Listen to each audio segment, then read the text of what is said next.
विषय हिंदी, कक्षा स्नातक स्नातकोत्तर, वर्ष 2021-2024। कोर्स का शीर्षक भारतीय काव्यशास्त्र भाग 6, उपशीर्षक रीति संप्रदाय। विचार बिंदु हैं काव्य लक्षण, काव्य हेतु, काव्य प्रयोजन, शब्द शक्ति, रीति का अर्थ एवं स्वरूप, गुणों का लक्षण एवं प्रकार, माधुर्य गुण, ओज गुण, प्रसाद गुण, गौड़ी रीति, वैदर्भी रीति, पांचाली रीति। मैं doctor Rajmuni, associate professor Hindi तथा अन्य भारतीय भाषा विभाग, महात्मा गांधी काशी विद्यापीठ, वाराणसी। जैसा कि इसके विचार बिंदु में बताया है, काव्य का स्वरूप यह भारतीय काव्यशास्त्र के भाग 1 और भाग 2 में देखा जा सकता है। काव्य हेतु यह भाग 3 में, काव्य प्रयोजन भाग 4 में और शब्द शक्ति भाग 5 में। इस भारतीय काव्यशास्त्र के भाग 6 में हम चर्चा करेंगे रीति सिद्धांत की या रीति संप्रदाय की। रीति क्या है, रीति कितने प्रकार की होती है, रीति के गुण क्या हैं, इन सारी चीजों पर यहाँ चर्चा होगी। तो हम बात करते हैं रीति संप्रदाय के प्रधान प्रवर्तक आचार्य वामन से। वामन ने ही रीति संप्रदाय का प्रारंभ किया। अलंकार संप्रदाय के आचार्यों द्वारा काव्य में अलंकारों की महत्ता का विवेचन हो चुका था, लेकिन इस विवेचन से काव्य के प्राण की स्पष्ट व्याख्या नहीं हो सकी थी, अतः अलंकारवादियों का मत कुछ विवादास्पद ही रहा। इस मत की प्रतिक्रिया स्वरूप रीति संप्रदाय की स्थापना हुई।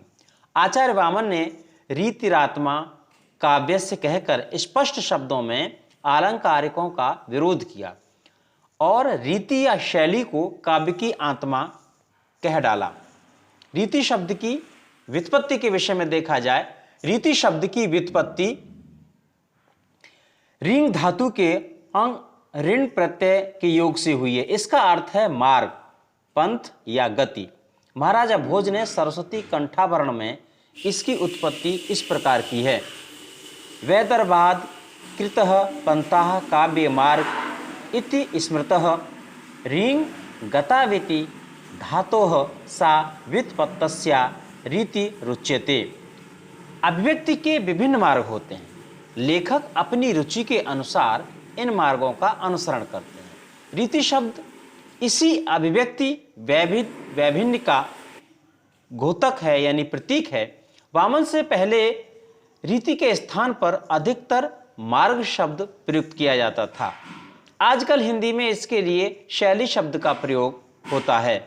शैली शब्द की उत्पत्ति भी शील शब्द से हुई है। यह भी लेखक के स्वभाव की ओर ही संकेत करता है, यानी जैसा लेखक का स्वभाव होगा, रचना भी वह उसी के अनुसार करेगा।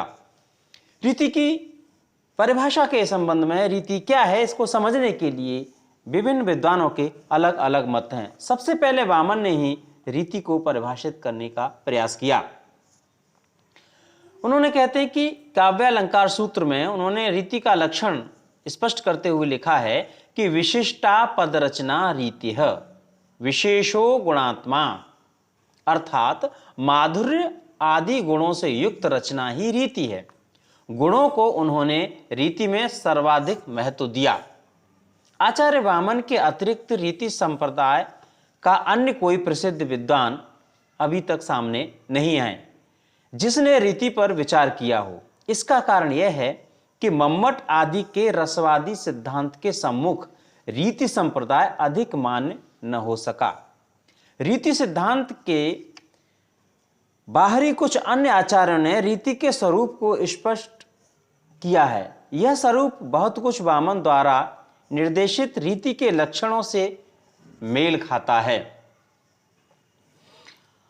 आनंद वर्धनाचार्य ने इसे वाचक चारुत्व हेतु कहकर रीति को शब्द और अर्थ में चारुता लाने वाला उपादान माना है। उन्होंने रीति का रस से संबंध स्थिर करने का भी प्रथम और सारगर्भित प्रयास किया। उन्होंने कहा कि पदरचना, जिसे संघटना भी कहते हैं, माधुर्य आदि गुणों के आधार पर आश्रित रहती है और रस की अभिव्यक्ति में सहायक होती है। आचार्य वामन ने विशेषो गुणात्मा वाले कथन को इन्होंने संघटना शब्द द्वारा व्यक्त किया है। संघटना का अर्थ है पदों की सम्यक या शोभन रचना। साहित्य दर्पण के प्रणेता विश्वनाथ ने भी आनंदना वर्धनाचार्य के अनुसार रीति का स्वरूप स्पष्ट करते हुए कहा है कि जिस प्रकार कामिनी के अंगों का एक निश्चित संगठन सौंदर्यशाली होता है, उसी प्रकार पदों की नियमबद्ध संगठना भी सुंदर होती है, उसे रीति कहते हैं। इस प्रकार की पद संगठना या रस रीति आदि काव्य सौंदर्य के विभिन्न तत्वों में परिवर्तन में सहायक होते हैं। आनंद वर्धनाचार्य ने संगठना और गुणों का संबंध भी स्थिर किया है। प्रसाद गुण की स्थिति को तो वे सभी संगठनाओं या रीतियों में मानते हैं। मम्मट ने भी सभी रचनाओं में प्रसाद गुण की ही स्थिति आवश्यक मानी है। इस प्रकार वामन के समान सभी आचार्यों ने रीति में गुण को स्वीकार किया है। अब बात करते हैं कि गुण है क्या, इसके लक्षण क्या हैं, किस तरह से इनको हम अलग अलग पहचानेंगे। तो गुणों के लक्षणों की अगर बात की जाए तो गुणों का विवेचन सबसे पहले लक्षण ग्रंथों में भी मिलता था, लेकिन फिर वही बात आचार्य भरत मुनि ने अपने नाट्यशास्त्र में गुणों के स्थान पर दोषों के विपर्य का उल्लेख किया है, और वामन ने भी स्वीकार किया है कि काव्य में महान शोभा का सृजन करने वाला तत्व गुण है। मम्मट ने रस से गुणों का संबंध स्थिर करते हुए गुणों का स्वरूप अधिक स्पष्ट कर दिया है। अगर अब देखते हैं गुणों की संख्या के विषय में, साहित्य शास्त्र में ओज, माधुर्य और प्रसाद 3 गुणों का उल्लेख किया है, किंतु प्राचीन संस्कृत आदि साहित्य में गुणों की संख्या इससे अधिक थी। लेकिन सबसे पहले प्रथम शास्त्रीय ग्रंथ नाट्यशास्त्र में दोषों के विपर्यों की संख्या 10 बताई गई है, जैसे श्लेष, प्रसाद, समता, समाधि, माधुर्य, ओज, पद सौकुमारी, अर्थ व्यक्ति, उदारता और कांति। काव्य के ये 10 गुण हैं। भरत मुनि द्वारा निर्देशित इन्हीं गुणों के आधार पर कुछ परवर्ती आचार्यों ने स्वतंत्रता से काम लिया है और गुणों की संख्या यथारुचि परिवर्धित करते गए हैं। अग्नि पुराण में गुणों की संख्या 19 है। दंडी ने कुछ विभिन्न प्रकार के क्रम से 10 गुण माने, इसके बाद वामन ने 10 गुण और 10 गुण अर्थ के प्रकार 20 गुण बताएं। भोज राज ने इनकी संख्या और भी बढ़ा दी है, वे कहते हैं कि 24 गुण शब्द के और 24 अर्थ के माने जाते हैं। कुछ अन्य आचार्यों ने गुणों की संख्या के इस परिवर्तन को सारगर्भित न मानकर इनका विरोध किया है। आचार्य भामह ने इन सभी गुणों का समावेश 3 गुणों में करके, कौन कौन से, माधुर्य, ओज, प्रसाद, 3 गुण ही स्वीकार किए हैं। आचार्य मम्मट ने भी भामह द्वारा जो बात कही गई है उसे स्वीकार किया है। अन्य सभी गुणों को दोष के अभाव रूप और दोष रूप सिद्ध करके अपना स्थिर मत निश्चित किया है। वे वामन द्वारा बताए गए श्लेष, उदारता, प्रसाद, ओज, इनको ओज गुण के अंतर्गत और अर्थ व्यक्ति को प्रसाद गुण के अंतर्गत मानते हैं। माधुर्य गुण को स्वतंत्र रूप से स्वीकार किया गया। समता गुण को मम्मट ने दोष रूप सिद्ध किया है और कांति और सुकुमारता को ग्राम्यत्व और कष्टत्व दोषों का अभाव मात्र सिद्ध किया है। वे कहते हैं कि इन दोनों दोषों के अभाव में कांति और सुकुमारता स्वतः ही स्थिर हो जाती है। अब बात करते हैं रस और गुणों के मनोवैज्ञानिक संबंध की। वामन ने रस को गुण का आश्रित कहा है, किंतु ध्वनिवादी और रसवादी आचार्य ने रस का मनोवैज्ञानिक निरूपण कर गुण से उसका संबंध स्थिर किया है। आचार्य वामन ने विपरीत रस को साध्य रूप और रीति को साधन माना है। वे शब्द और अर्थ के उस रचना चमत्कार को रीति मानते हैं जिसमें माधुर्य, ओज, प्रसाद गुणों द्वारा रस का आस्वादन कराने की शक्ति हो। उनका मत है कि गुण चित्त की ही विभिन्न अवस्थाएं हैं। चित्त ही द्रव्यता अवस्था में माधुर्य की और दीप्ति तथा व्याप्ति में ओज और प्रसाद की स्थिति रहती है। रसानुभूति चित्त की इन्हीं अवस्थाओं के द्वारा होती है। श्रृंगार रस से हृदय द्रवित होता है। अतः उसमें माधुर्य गुण की अधिकता दिखलाई पड़ती है और वीर रस से हृदय को दीप्ति प्राप्त होती है, अतः ओज गुण प्रधान होता है। हृदय को व्यापकत्व की स्थिति में लाने वाले सभी रसों में प्रसाद गुण रहता है। इस प्रकार रस की अनुभूति गुण स्थित विभिन्न चित्तवृत्तियों के अनुसार होती है। अब बात करते हैं प्रमुख जो गुण हैं, 3 गुण जो माने हैं, प्रसाद, माधुर्य, ओज, इनके लक्षण क्या होते हैं, इनको पहचाना कैसे जाएगा, इस पर बात करते हैं। तो पहला गुण है माधुर्य गुण। माधुर्य गुण उन रचनाओं में माना जाता है जिनमें अंतःकरण को आनंद से द्रवित करने की क्षमता होती है। यह क्षमता आचार्य मम्मट के अनुसार उस रचना में आती है जिसमें ट, ठ, ड, ढ को छोड़कर क से लेकर म तक के अक्षर ड, ण, न, म से युक्त ह्रस्व स्वर और अण समास का अभाव या अल्प समास के पद आदि की प्रतिष्ठा होती है। चिंतामणि ने इसका स्वरूप स्पष्ट करते हुए लिखा है कि जो संयोग सिंगार में सुखद दबावे चित्त, सो माधुर्य बखानिए यही तत्व कवित। आचार्य कुलपति ने भी माधुर्य गुण के संबंध में विचार किया है। वे कहते हैं कि द्रव्य चित्त जाके सुनत अति आनंद प्रधान, सुहै मधुरता रसन क्रम प्रथम सरस ही आन। इसी प्रकार भिखारी दास ने भी कहा है, कहते हैं कि अनुसार जुत वर्ण जुत सबे वर्ग अट वर्ग, अक्षर जामे मृदु परे, सो माधुर्य निसर्ग। इस प्रकार भिखारी दास ने भी माधुर्य गुण में उपयुक्त सभी लक्षणों का होना स्वीकार माना है। अब बात करते हैं ओज गुण की। ओज में चित्त को स्फूर्ति से उत्तेजित करने की विशेषता होती है। ओज गुण की प्रतिष्ठा के लिए द्वित्व वर्णों, संयुक्त वर्णों, र का संयोग ट, ठ, ड, ढ तथा समासाधिक कठोर वर्णों की प्रचुरता आवश्यक होती है। चिंतामणि ने कहा इसके संबंध में, दीप्त चित्त विस्तार को हेतु आज गुण जान, सुता वीर विभत्स और रौद्र क्रमाधिक मान। इसी प्रकार कुलपति ने भी कहा है, चित्त ही बढ़ावे तेज करे, ओज वीर रसवास, बहुत रुद्र विभत्स में जाको बने निवास। आचार्य सोमनाथ और भिखारी दास ने भी ओज गुण के इन्हीं लक्षणों को स्वीकार किया है। कहते हैं कि तब सरजा कोप बरिबंडा, जनहु सदूर करे भुजदंडा। अब बात करते हैं प्रसाद गुण की। जिसके चित्त में उदय होते ही अर्थ स्पष्ट हो जाता है, उसे प्रसाद गुण कहते हैं। यह गुण सभी प्रकार की रचनाओं में व्याप्त हो सकता है। यानी ये ऐसा गुण है कि यह चित्त में होगा तो किसी भी रचना का अर्थ स्पष्ट हो सकता है।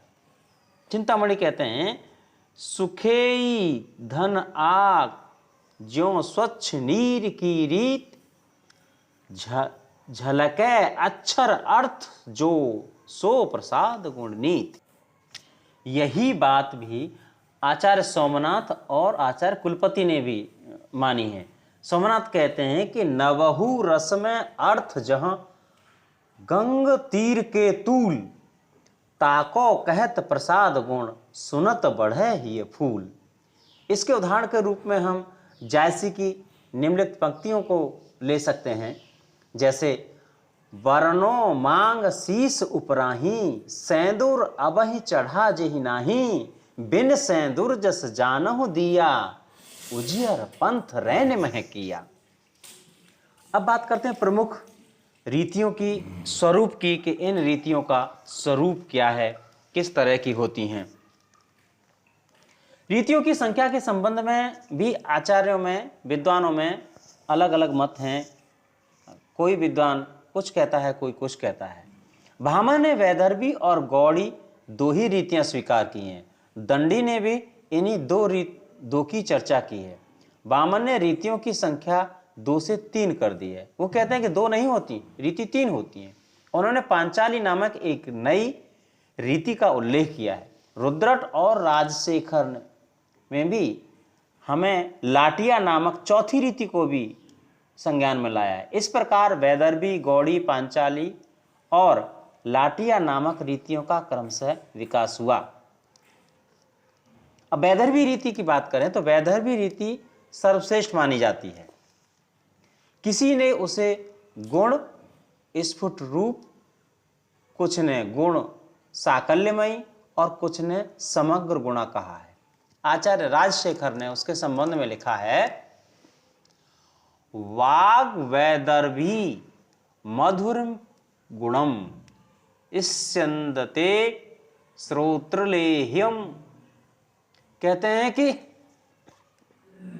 वैदर्भी रीति से कर्णप्रिय माधुर्य गुण का श्रवण होता है। दंडी ने वैदर्भी रीति का स्वरूप निरूपण करते हुए काव्यादर्श में इस प्रकार बताया है कि श्लेषः प्रसादः समता माधुर्य सुकुमारता अर्थ व्यक्तिरुदारत्व मोजः कांति समाधयः। अर्थात वैदर्भी शैली के प्राणभूत गुण 10 होते हैं। कौन कौन से होते हैं? श्लेष, प्रसाद, समता, माधुर्य, सुकुमारता, अर्थव्यक्ति, उदारता, ओज, कांति तथा समाधि। वामन वैदर्भी को समग्र गुणा मानते हैं। समग्र गुणा वैदर्भी। विश्वनाथ ने उसका वर्णन इस प्रकार किया है कि माधुर्य गुण व्यंजक वर्णों द्वारा वृत्तिहीन या अल्प वृत्ति वाली रचना वैदर्भी कही जाए। अब गौड़ी की बात करते हैं। वैदर्भी के बाद गौड़ी रीति का नंबर आता है। वामन कहते हैं कि गौड़ी रीति में ओज, कांति गुणों की प्रधानता रहती है, यानी जहां ओज गुण हो, कांति गुण हो, वहां गौड़ी रीति होगी। इसमें समास बहुलता और उद्भट पदों की योजना पाई जाती है। दंडी ने गौड़ी का स्वतंत्र स्वरूप निर्देश नहीं किया है। उसने वैदर्भी की स्वरूप मीमांसा करके अंत में लिखा है कि इनके विपरीत गुण गौड़ी रीति में मिलते हैं। इससे प्रकट है कि वह गौड़ी को निम्न कोटि की रीति मानते थे, जिससे बात को इन्होंने स्पष्ट किया है। पांचाली रीति। वामन ने पांचाली का स्वरूप इस प्रकार निरूपित किया है। कहते हैं कि पांचाली रीति में माधुर्य और सौकुमार्य का सद्भाव रहता है। यहाँ जानी माधुर्य हो और सौकुमार्य हो, वहाँ पांचाली रीति हो। राजशेखर ने नाम से एक पद्य मिलता है। उसकी प्रथम पंक्ति है, शब्दार्थौ समो गुंफः पांचाली रीति ऋष्यते। अर्थात हिंदी में ऐसे समझें, जिस शैली में शब्द और अर्थ का समान गुंफन पाया जाता है उसे पांचाली रीति कहते हैं। विश्वनाथ ने पांचाली रीति की परिभाषा इस प्रकार दी है। कहते हैं कि समस्त पंचषट पदो बंधः पांचालिका मता। अर्थात हिंदी में 5-6 समास युक्त पदों से विशिष्ट रचना शैली को पांचाली कहते हैं। अब लाठी की बात करते हैं। साहित्य दर्पणकार ने इसकी परिभाषा में बताते हुए कहा है, लाठी तु रीति वैदर्भी पांचाल्योंतरे स्थिता। अर्थात वैदर्भी और पांचाली के मध्य की रीति को लाठी रीति कहते हैं। अब बात करते हैं रीति और प्रवृत्ति, इन दोनों में क्या संबंध है। रीति के स्वरूप का विवेचन ऊपर हो चुका है। अब यहाँ प्रवृत्ति की बात करते हैं। प्रवृत्ति के संबंध में नाट्य शास्त्र में लिखा है, भारतीय साहित्य शास्त्र में, कि जो विशेषता नाना देशों के वेश, भाषा तथा आचार आदि की व्यंजना करती है उसे प्रवृत्ति कहते हैं। राजशेखर ने भी यह बात कही है। वह कहते हैं कि वेश विन्यास क्रमः प्रवृत्ति है। अर्थात स्थान भेद से नायक नायिका में जो वेशभूषा विधि होती है उसे प्रवृत्ति कहते हैं। अब देखा जाए कि प्रवृत्ति के भेद क्या है, कितने प्रकार की होती है प्रवृत्ति, इसके संबंध में नाट्यशास्त्र में, भरत मुनि के नाट्यशास्त्र में लिखा है प्रवृत्ति के विषय में कि 4 इसके भेद होते हैं। 4 भेद होते हैं। सबसे पहला आवंती। आवंती जो प्रवृत्ति होती है यह पश्चिमी भारत की वेशभूषा पर आधारित होती है। दाक्षिण्या प्रवृत्ति, यह प्रवृत्ति होती है दक्षिण भारत की वेशभूषा पर आधारित होती है। और मागधी प्रवृत्ति, यह प्रवृत्ति उड़ीसा और मगध की वेशभूषा पर आधारित होती है।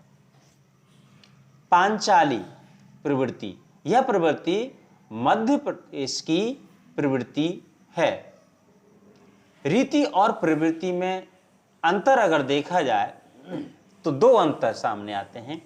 रीति का संबंध काव्य रचना सौष्ठव से होता है, जबकि प्रवृत्ति व्यक्ति की वेशभूषा, रहन सहन, गत विशेषताओं से संबंधित होती है। रीति का प्रमुख नियामक रस माना गया है, जबकि प्रवृत्ति के नियामक वस्त्रालंकार इत्यादि हैं, रस नहीं है। और रीति और वृत्ति को देखें, काव्य शास्त्र में वृत्तियां भी 2 प्रकार की होती हैं। एक तो अर्थवृत्ति या नाट्यवृत्तियां कह सकते हैं, इसके अंतर्गत भारती, सात्वी, कैशिकी, आर्भटी आदि आते हैं। काव्य वृत्तियां या वर्ण शब्द वृत्तियां, इनके अंतर्गत उपनागरिका, परुषा और कोमला नामक वृत्तियों की चर्चा की गई है। और रीति और शैली, संस्कृत में शैली शब्द का प्रयोग उस अर्थ में नहीं मिलता है जिस अर्थ में वह रूढ़ है। आजकल वह अंग्रेजी के शब्द स्टाइल का पर्यायवाची हो गया है। इस अर्थ में हमारे यहाँ रीति शब्द रूढ़ था। रीति का प्रयोग संकुचित और व्यापक दोनों अर्थों में मिलता है। संकुचित अर्थ में विशिष्टा पद रचना, लेकिन व्यापक अर्थ में समस्त तत्वों का सन्निवेश हो जाता है, जिसकी समन्विति आजकल शैली में हो जाती है। रीति और वक्रोक्ति, रीति का संबंध काव्य के बाह्य अंग से ही अधिक है, जबकि वक्रोक्ति जितना बाह्य अंग से संबंधित है उतनी ही उसके अंतरंग से संबंधित है। धन्यवाद।